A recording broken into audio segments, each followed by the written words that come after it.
Hi, everyone. It's great to see you all again. I hope that you had an amazing summer as I did. I'm Demi Mohammed, the museum's public programs assistant, and I'm thankful that you've all chosen to take this time to share with us. We thank you for joining us today for our art-based meditation session brought to you by the National Museum of Asian Art. Today's meditation will be led by Aparna as we focus on a few pieces of art of the god Krishna. I am particularly excited to see what we can all take and learn and see here today and apply it to our new exhibition, Revealing Krishna, Journey Through the Cambodia's Sacred Mountain. Again, we thank you for joining us, and I'll pass it to Aparna to get us started. Thank you, Demi, and what a pleasure it is to have you back in these sessions. And namaste to one and all who's here sharing their presence and practice with us today. Last couple of weeks before the opening of our fall sessions, we've been exploring different stories associated with the life of Krishna. And today we will sort of continue in that thread. And our theme is to be focused on ease. And also, hopefully, we'll have some opportunity to sort of connect it and discuss about karma yoga, which is one of the main teachings that the Bhagavad Gita offers, where Krishna offers the sermon of the Bhagavad Gita. So our practice today is inspired by this sculpture from Cambodia, which is the focus of the exhibition Revealing Krishna, Journey Through Cambodia's Sacred Mountain. And this exhibition is still on until next week or September 18th. So after this practice, if you're inspired to view that exhibition or attend any events associated with that, do check out the museum's website for more details.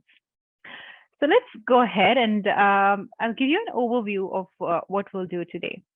So we'll start by taking a first look at this sculpture of Krishna. And we will also view a short video about 9 minutes long, where curator Emma Stein offers us a sort of context to what this exhibition is, where did this sculpture come from, and so on and so forth. And after that, we will go back to this sculpture again, and we'll try to imagine what the sculpture would have looked like if the missing parts were not actually missing. And then we'll look at another work which depicts a similar scene from the life of Krishna. And this one is from the Indian or Southeastern Himalayan art collection of the Freer Sackler Gallery. And finally, we'll conclude with a breath-centric practice, which helps us to attune to the qualities of ease. So we have a lot to attend to in today's session. So without further ado, let's get started and take a look at this particular video where curator Emma Stein introduces us and helps us explore this exhibition. Hi, my name is Emma Stein, and I'm one of the curators here at the National Museum of Asian Art at the Smithsonian. My world area of focus is South Asia and Southeast Asia. It's my pleasure to introduce you today to our new exhibition, Revealing Krishna, Journey to Cambodia's Sacred Mountain. The exhibition is a single object focus that features a monumental masterpiece sculpture of the Hindu god Krishna lifting the sacred mountain called Govardhan. It comes from a particular site in southern Cambodia on the border between present-day Vietnam and Cambodia near the Mekong Delta. It's really rare for Cambodian sculpture that we know the actual place that an object came from. So it gives us the opportunity to fully explore the whole 1,500-year history of this sculpture from its place of production to its current home, the Cleveland Museum of Art. We do this by exploring the sculpture in the full context of its physical and cultural landscape. So the way that the exhibition is laid out is the first gallery includes an immersive timeline that tells the global journeys of 8 gods that were recovered from the sacred mountain Phnom Da in southern Cambodia. Krishna's history is exceptionally complex.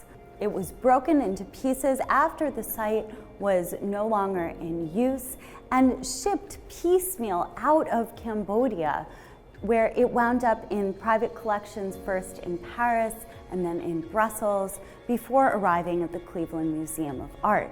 The Global Journey's timeline also sets the story of Krishna in the context of the longer history of collecting and exhibiting Cambodian sculpture. We then move in, being invited by a vast photo mural that shows the peak of the mountain of Phnom Da. So mountains in Cambodia are sacred. You can see here in this beautiful photo mural that the northeast peak of Phnom Da rises up from the flat floodplains around it. What you're seeing in the distance are rice paddy fields that rely on irrigation from the flooding of the Mekong River and the associated networks of canals and irrigation channels that fertilize the land. Going to Phnom Da is different than visiting the world-famous temples of Angkor Wat and the surrounding complex in the ancient city of Angkor. Angkor really flourished between the 9th and 13th centuries, but Phnom Da is an even more ancient sacred area. So it doesn't have the kind of archaeological focus or protection. It hasn't exactly been turned into a monument the way that many of the temples at Angkor have. So what you're seeing here of the forest-covered mountain with the temple of Prasat Phnom Da on its summit is the way that it looks today. So to bring the story of Krishna into the present and address a shifting religious landscape, we've commissioned a short documentary film called Satuk, a word of blessing spoken at the end of Cambodian Buddhist prayers. There's a moment in one of the interviews where Mia says that Cambodian religion is kind of a mixture of Buddhism, Hinduism, and animism, and that in a way, it all just comes together. And then we embark on a journey down a cinematic corridor that takes us on a boat ride down an offshoot of the Mekong River towards the sacred mountain. So this experience, the immersive journey, is a truly unique element of this exhibition. So often when we see Cambodian sculpture or South Asian and Southeast Asian sculptures, we see them isolated, alone on a pedestal with no sense of the landscape and environment that they came from. But actually, a sculpture like Krishna was a site-specific installation. He was deeply connected with the landscape from which he came. So what we're looking at is a film that was made in 2019 by the Cleveland Museum of Art, filmed using a 3-camera rig mounted on the prow of a boat and a drone. So we get these sweeping overviews of the landscape, and we also get that close first-hand experience of the foliage passing by us on either side and the mountain rising up in the distance. This exhibition is truly experiential. It can't be replaced by pictures or even video footage. You can see here that the projections go from floor to ceiling. As you move slowly through this immersive experience, you seriously have the feeling that you're actually on the boat, or you're actually having this view of the landscape that you could never even get from the ground. As it passes by you, you have that feeling of travel. You hear the sounds of the water, of the birds, of music, of chanting from a nearby community. There's no soundscape overlaid onto the video. This actually is the sound of the land. We then exit from that cinematic corridor, and there is Krishna. So when we arrive at the beautiful image of Krishna, we've already seen images of the mountain. We've learned about the other gods that were on Phnom Da, why the mountain was sacred, how it was organized, how each sculpture was standing in its own cave temple or at the summit of the mountain in that brick structure. We've journeyed down the river, we've journeyed down the canal, and we've reached the mountain, our destination where we find Krishna. So Krishna is positioned here approximately the way that he would have appeared in his cave temple. The cave temple itself is located about halfway up the mountain of Phnom Da. So as he raises his hand, it's as if he's lifting the rest of the mountain overhead. So what we're seeing here is a recently conserved, recently restored version of the sculpture, which is closer to its original appearance than it has been in nearly 1,000 years. The key piece of this new reconstruction is that Krishna has his hand after decades of being displayed without it. There were actually 2 sculptures of Krishna lifting Mount Govardhan on Phnom Da. One of them has been housed in the National Museum of Cambodia in Phnom Penh. The other one in the Cleveland Museum of Art.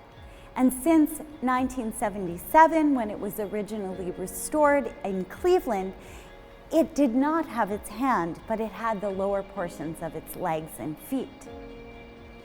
In a recent collaboration between the Cleveland Museum of Art and the Kingdom of Cambodia through the National Museum of Cambodia in Phnom Penh and the École Française d'Extrême-Orient, scholars and conservators and curators have partnered and worked together to reattach and redetermine which fragments belong to which Krishna. And in an unprecedented series of international exchanges of sculptural fragments, they have reunited each of the sculptures with its correct pieces. What we're seeing here for the first time since this recent reconstruction is Krishna restored with his hand, as if he truly is lifting the mountain.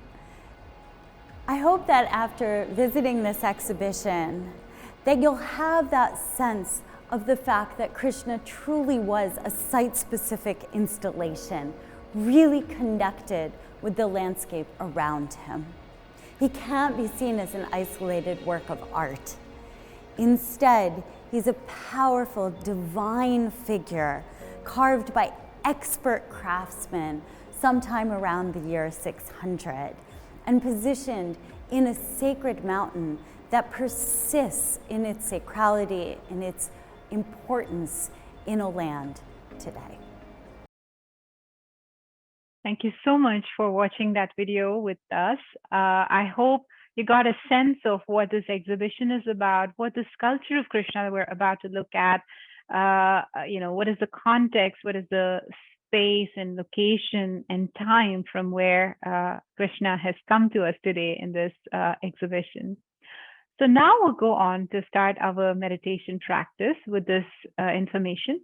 And even if you missed some of that, no worries at all. There'll be a link in the chat. You can always revisit that video later on. So now we'll go ahead and find our meditation posture. So we'll try to sit upright. And if need be, you can place a pillow behind your back to support that upright spine. Relax your shoulders, gently close your eyes or lower your gaze.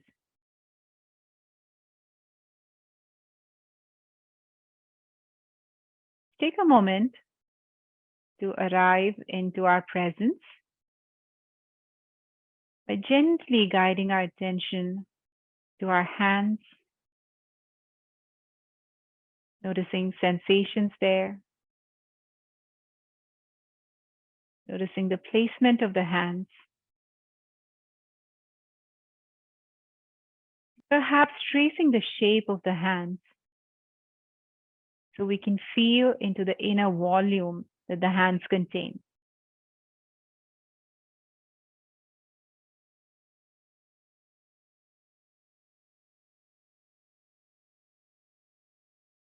And for a few breaths, can you just know of your hand presence through this awareness of sensations and inner volume?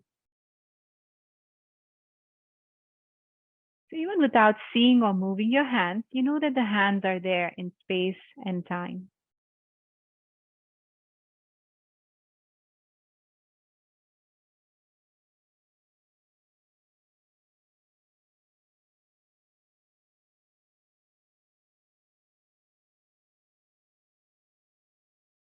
And we have completed that process of embodying the self through the hands, through our attention to the hands. Gently bring this practice to the forearms.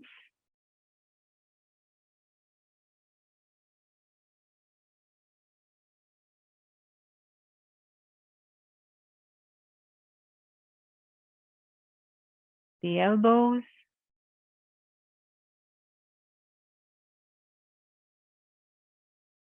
The upper arms.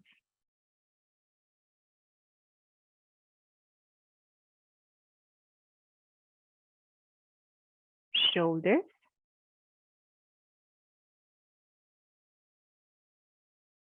Chest.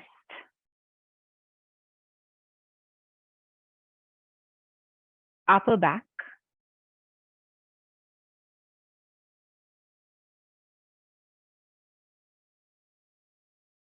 Lower back.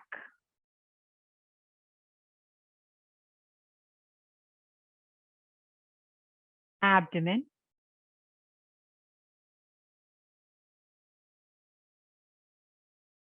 Hip.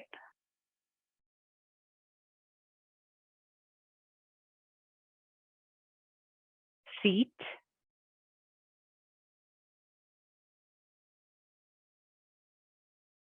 The thighs. Knees. Lower legs.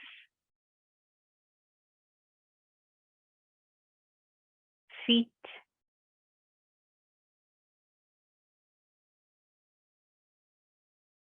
Neck.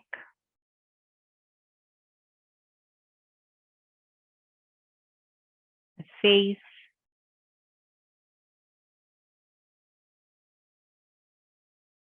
The head. The whole body all at once.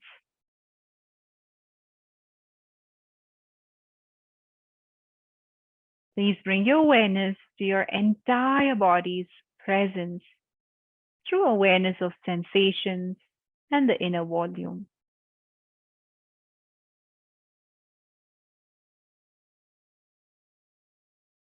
And without turning around, just try to sense the space in front of you, behind you, to the left and the right, the space above and below.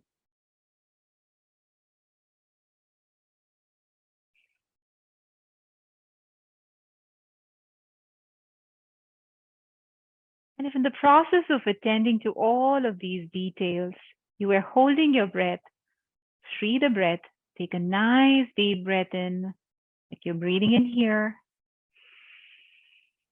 Nice deep breath out, like you're breathing in the now. Breathing in here. Breathing out now.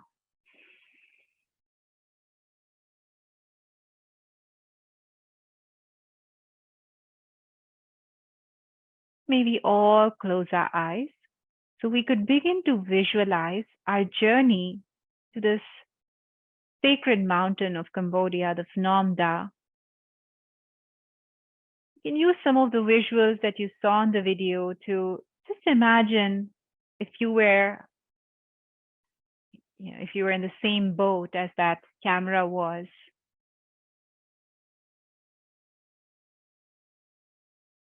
Journeying down the Mekong River. What would the view of the mountain feel like if you were on the river and the plains?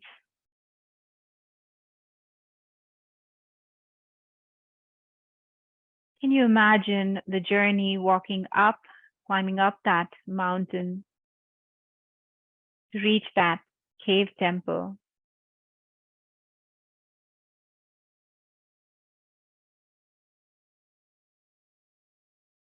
And once inside, can you imagine the sculpture of Krishna installed there?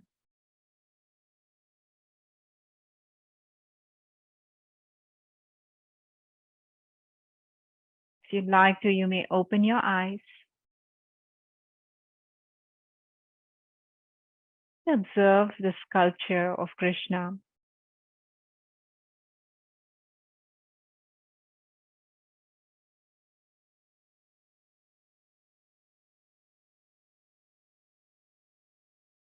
From the video, we may have learned that this is a sculpture of Krishna lifting up Mount Govardhan. And just based on that description, can you appreciate the way this cave temple has been constructed at the top of the mountain and the sculpture of Krishna lifting up, lifting his left arm, as if he's lifting the whole mountain of Namda.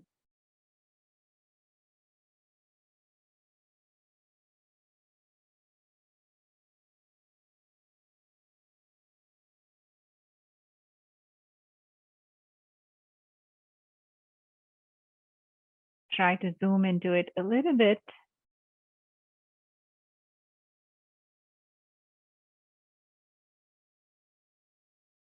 We can appreciate the textures, the markings that give us a sense of the robes that Krishna would be wearing.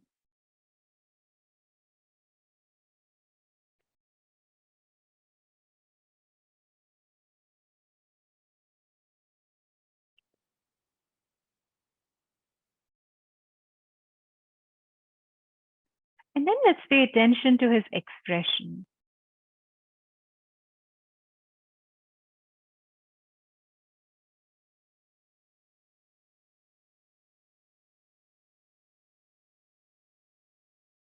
And now, if you'd like to, just close your eyes and try to visualize this entire sculpture in your mind's eye. Some of us may have seen the digital reconstruction of the sculpture. You could use that as an aid to imagine what the sculpture would have looked like way back in the 6th century.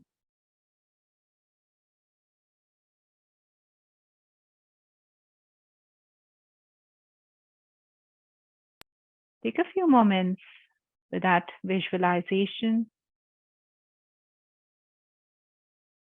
Taking a few deep, mindful breaths, just engaging with the sculpture, dissolving the separation of space and time.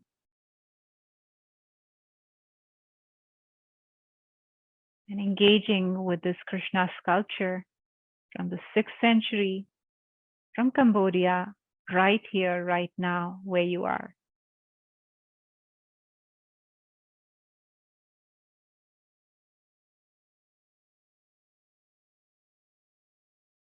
And if that makes you wonder, what is the story happening here? Why is Krishna lifting the mountain? Then let's go on to another artwork from the museum's collection called Krishna Holding Mount Govardhan. And this is an artwork from India. And here you can again see Krishna right here in the center, a somewhat bluish complexioned body, wearing yellow robes, gazing on one side, and lifting a whole mountain with just the tip of his little finger.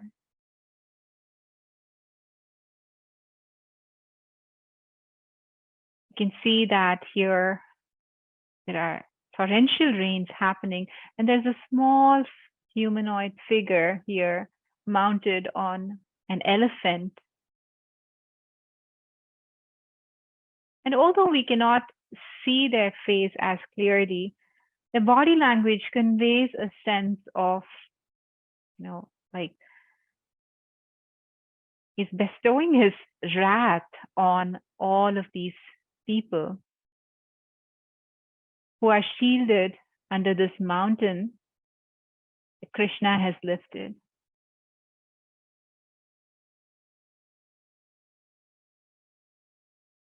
We can see men, women, as well as cows seeking shelter in the protection under Mount Govardhan.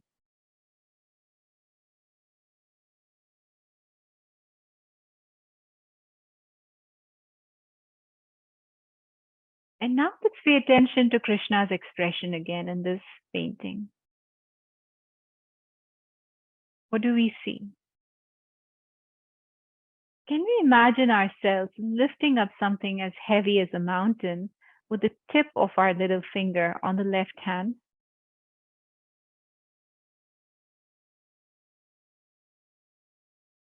And if so, what would our expression look like?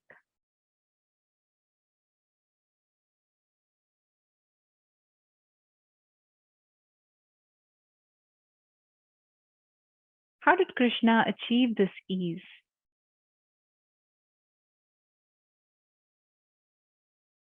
Maybe we can find some answers in our own breath. So let's pause looking at the screen for a few moments. You may close your eyes or gaze at something in front of you. Perhaps place your hands over the heart. And we'll take a slow, deep breath, maybe Ujjayi breathing. Softly engage your throat as you breathe in and out.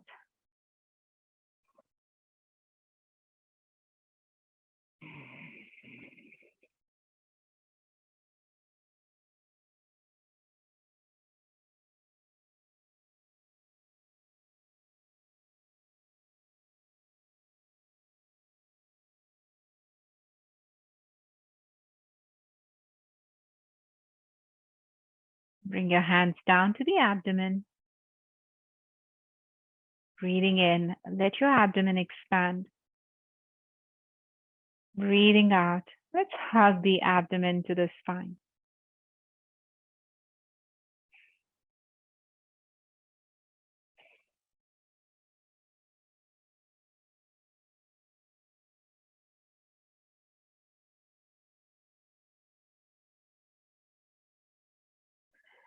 Firmly pressing the seat to the chair or couch, whatever we're sitting upon.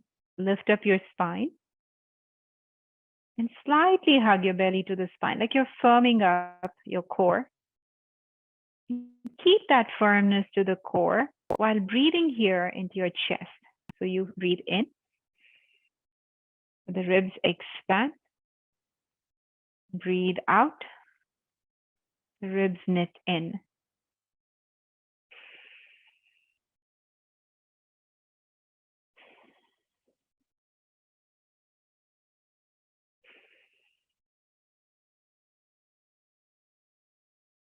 You'd like to you may make an L shape with your fingers like that and place that L framing your ribs just under the chest.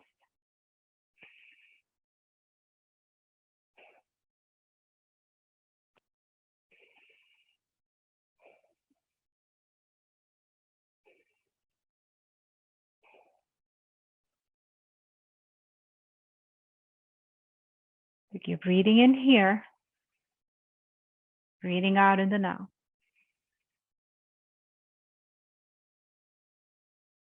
Notice every time as you inhale, this chest expands, the space opens up. When we make that space within the body, the universe fills it with the breath, with the life force comes in with each breath.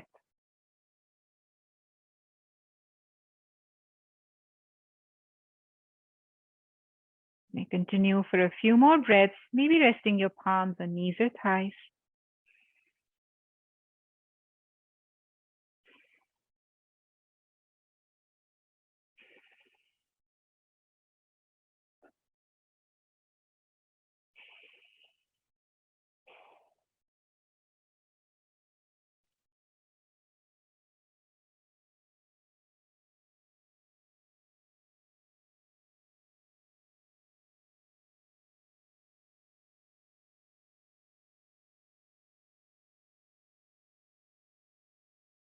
And relax.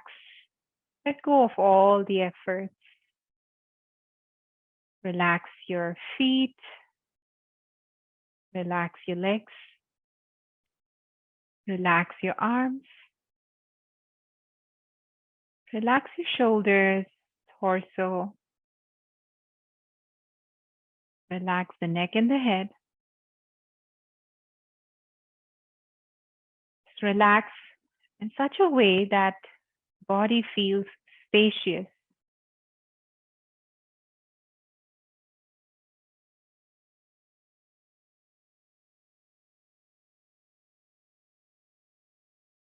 Notice when you make that space, how the universe has a possibility of filling it up.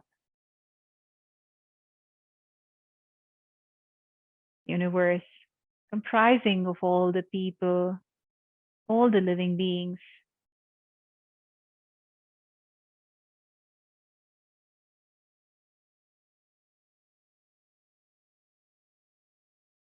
Now, as you look closely at the hand of Krishna that is lifting Mount Govardhan, notice how it is supported by the arm of this woman here, metaphorically reminding us that as we make space, the universe comes in and fills it. Breathing in, we're here now. Breathing out together. So how may we create space and allow the universe to support us? What are the different ways in which we can find that quality of ease so we can discharge our duties without feeling the burden of doing them?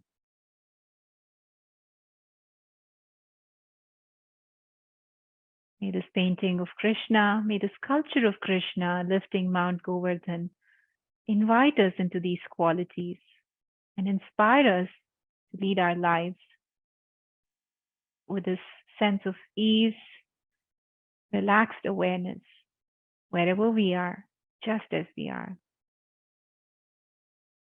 On that note, may we close our practice by joining palms in prayer, bowing to the light within ourselves, bowing to the light of the teachings of yoga and the teachers whose efforts have kept these teachings alive since ancient times. May we bow to the creative energy of all the artists and every person who brought us the sculpture of Krishna today. May we bow to each other, like we're saying, the light in me honors the light in you.